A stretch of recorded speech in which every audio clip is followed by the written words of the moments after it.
Por que o mal existe? Essa é, sem dúvida, uma das perguntas mais antigas, mais difíceis que a humanidade já se fez. E hoje vamos dar uma olhada e uma resposta bem surpreendente para ela. E a questão central é essa, né? A gente olha para o mundo, vê dor, injustiça, tragédia por todo lado, e é perfeitamente natural se perguntar como é que isso se encaixa num universo que teria sido criado por um ser bom e todo-poderoso. E olha, como o filósofo Peter Kreeft bem colocou, isso aqui não é só uma questão de filosofia, não. É algo que mexe lá no fundo da fé e da dúvida de muita gente. Então, de acordo com o material que a gente está analisando, a resposta começa com uma ideia bem curiosa. A roda quadrada. Pensa bem, Deus poderia criar uma roda quadrada? Não. E não por falta de poder, mas porque uma roda quadrada é uma contradição. Ela simplesmente não pode fazer o que uma roda faz. Do mesmo jeito, o argumento é que Deus não poderia criar seres realmente livres sem dar a eles a opção de escolher o mal. Sabe, uma liberdade sem a chance de dizer não, não seria liberdade de verdade. E foi nessa escolha que a história do mal começou. E para entender como essa liberdade e o mal funcionam na prática, não tem exemplo mais forte do que a história de Jó. O material descreve essa história como um dos retratos mais chocantes desse conflito todo. No centro de tudo está ele, Jó. A história dele nos dá uma janela para um conflito que a gente não vê. Um conflito entre o bem e o mal, que começa com uma vida que parecia perfeita.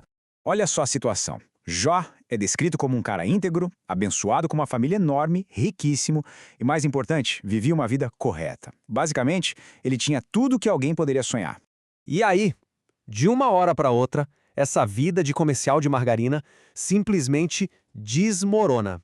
De um jeito súbito e completo. A fonte detalha bem essa catástrofe. Toda a grana, todos os filhos, até a própria saúde, tudo foi tirado dele. No meio de uma dor que a gente nem consegue imaginar, sobrou para ele uma única coisa.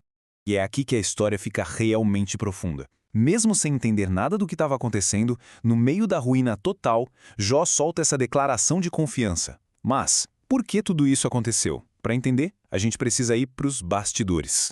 A história de Jó é uma oportunidade rara. É como se a gente pudesse dar uma espiadinha por trás da cortina do nosso mundo para ver uma realidade invisível acontecendo. O que estava rolando aqui na Terra era, na verdade, só um reflexo de um drama lá no céu. Uma briga sobre a própria natureza do bem e do mal. Esse slide aqui mostra o centro do conflito. De um lado, a acusação de Satanás é: o Jó só é fiel por interesse, porque Deus dá tudo para ele. A sugestão é que ninguém ama a Deus de graça.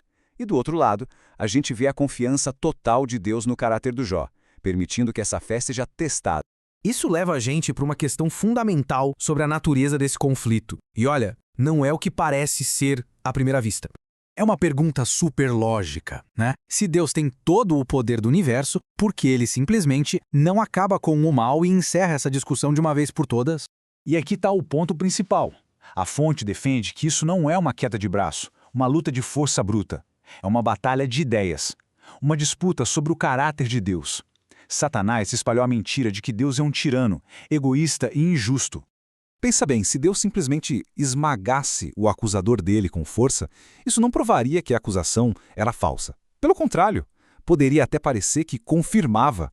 As criaturas do universo passariam a obedecer por medo, não por amor.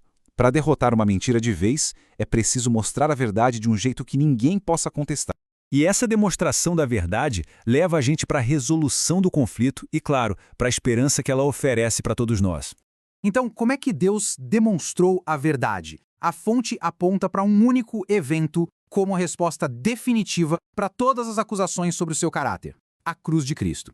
Na cruz, 2 caracteres foram totalmente revelados. De um lado, a natureza do mal foi exposta como sendo violenta, assassina.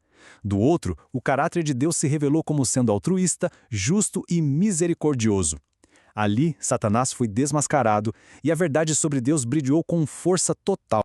Ok, com a batalha de ideias vencida, vamos voltar para a história pessoal que começou tudo isso. Afinal, como a história de Jó termina? A Bíblia conta que Jó foi restaurado. Ele recebeu o dobro de tudo que tinha perdido. O dobro de ovelhas, de camelos, de bois. A riqueza dele foi duplicada. E aqui a gente encontra um detalhe que é fascinante e muito comovente. Ele teve mais 10 filhos, exatamente o mesmo número que ele tinha perdido. Mas por que não o dobro, como aconteceu com os bens dele? Isso ilustra uma esperança muito profunda. Os bens dele foram substituídos, mas os filhos não. Eles não foram perdidos para sempre. Esse detalhe sutil aponta para a promessa de uma restauração final, na eternidade, onde ele vai reencontrar os filhos que perdeu.